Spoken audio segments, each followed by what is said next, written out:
Shadow Chancellor Mel Strides warns that millions will be waiting in fear and trepidation after Rachel Reeves' spring statement the tax burden will hit a new record high amid a slump in economic growth, shocking new figures have revealed.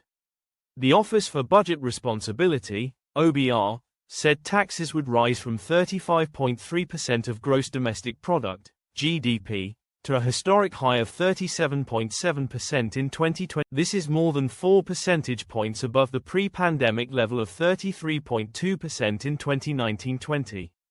The budget watchdog also halved its growth forecasts this year, from 2% to 1%.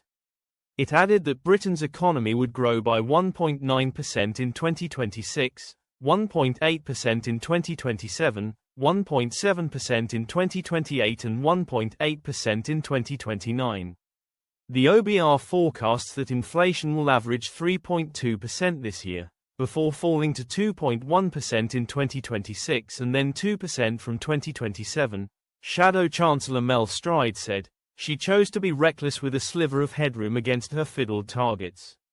She borrowed and the Chancellor likes to tour the television studios and tell everybody they should be thankful that she will not be ramping up taxes in this emergency budget, as she did before.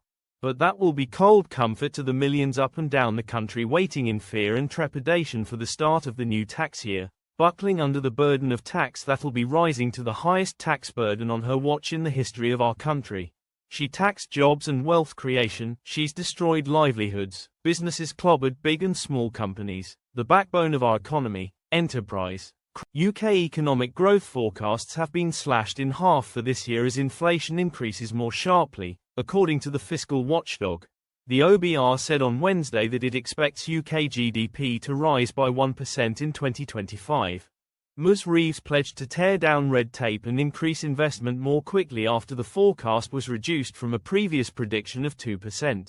The fresh predictions came as the Chancellor blamed increased global uncertainty for